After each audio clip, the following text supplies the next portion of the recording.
നമ്മളെയൊക്കെ ആശങ്കപ്പെടുത്തിയ ഒരു വാർത്തയായിരുന്നല്ലോ. എറണാകുളം കലൂരിൽ പെൺകുട്ടികൾ മർദ്ദനത്തിനിരയായ സംഭവം, പിന്നീട് പരാതി പറയാനെത്തിയ പെൺകുട്ടികളോട് മോശമായി പെരുമാറിയ പോലീസുകാരുടെ കാര്യവും നമ്മൾ ചർച്ച ചെയ്തു. അപ്പൊ ഇതിന്റെ അപ്ഡേറ്റിലേക്ക് പോയാലേ, എറണാകുളം കലൂരിൽ പെൺകുട്ടികളെ മർദ്ദിച്ച കേസിൽ ഒളിവിലുള്ള മുഖ്യപ്രതി അക്ബർ അലിയെ മുൻപും മറ്റു കേസുകളിൽ പോലീസ് അറസ്റ്റ് ചെയ്തിട്ടുണ്ട്. അനാശാസ്യ കേന്ദ്രം നടത്തിപ്പിലാണ് എളമക്കര കടവന്ത്ര പോലീസ് സംയുക്തമായി നടത്തിയ റെയ്ഡിൽ ഈ പ്രതിയെ പിടികൂടിയത്. പ്രണയം നടിച്ച് വലയിലാക്കിയ ശേഷം പെൺകുട്ടികളെ ലഹരി നൽകി അനാശാസ്യ കേന്ദ്രത്തിൽ എത്തിക്കുന്നതായിരുന്നു ഇയാളുടെ രീതി. ഇങ്ങനെ ലക്ഷങ്ങളാണ് അക്ബർ അലി അന്ന് സമ്പാദിച്ചത്. അബ്ദുൾ റഹീം വിവരങ്ങളുമായി നമുക്കിപ്പം കൊച്ചിയിൽ നിന്ന് തത്സമയം ചേരുന്നുണ്ട്. റഹീമെ, ഗുഡ് മോർണിംഗ്. ഇപ്പോൾ പ്രതിക്ക് നേരത്തെയും ക്രിമിനൽ പശ്ചാത്തലമുണ്ട്, പ്രതി നേരത്തെയും പോലീസ് വലയിലായിട്ടുണ്ട്. ഇവരെക്കുറിച്ച് എന്തെങ്കിലും സൂചന കിട്ടുന്നുണ്ടോ?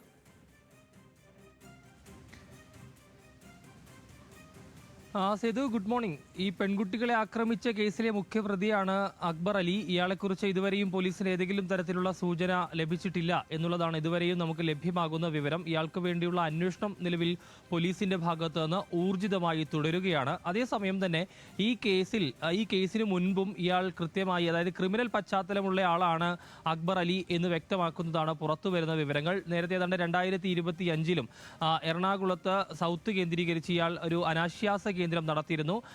അന്ന് ഏതാണ്ട് ഈ IT പ്രൊഫഷണലുകളും അതോടൊപ്പം തന്നെ വിദ്യാർത്ഥിനികളെയുമാണ് ഇയാളുടെ ഈ കേന്ദ്രത്തിൽ ഉപയോഗിച്ചിരുന്നത്. ഇവർക്ക് ആദ്യം ഇവരെ പ്രണയം നടിച്ച് ഇയാളുടെ ഒപ്പം കൂട്ടുന്നു. അതിനുശേഷം ഇവർക്ക് മയക്കുമരുന്ന് ഉൾപ്പെടെ നൽകിക്കൊണ്ട് ഇയാൾ അനാശാസ്യ കേന്ദ്രത്തിലെത്തുകയും ഈ പെൺകുട്ടികളെ വിറ്റ് ഇയാൾ ഇത്തരത്തിൽ പൈസ സമ്പാദിക്കുന്ന ഒരു നിലയിലേക്ക് കാര്യങ്ങൾ പോവുകയും ഒക്കെ ചെയ്തിരുന്നതാണ്. ലക്ഷങ്ങളാണ് ഇയാൾ ഈ പ്രതിയായിട്ടുള്ള അക്ബർ അലി സമ്പാദിച്ചത് എന്നുള്ളതാണ് അന്ന് കണ്ടെത്തിയത്. അതിനുശേഷം ഇയാളെ എളമക്കര അതോടൊപ്പം തന്നെ കടവന്ത്ര പോലീസ് ഉദ്യോഗസ്ഥർ സംയുക്തമായി നടത്തിയ റെയ്ഡിലാണ് ഇയാളെ പിടികൂടുന്നത്.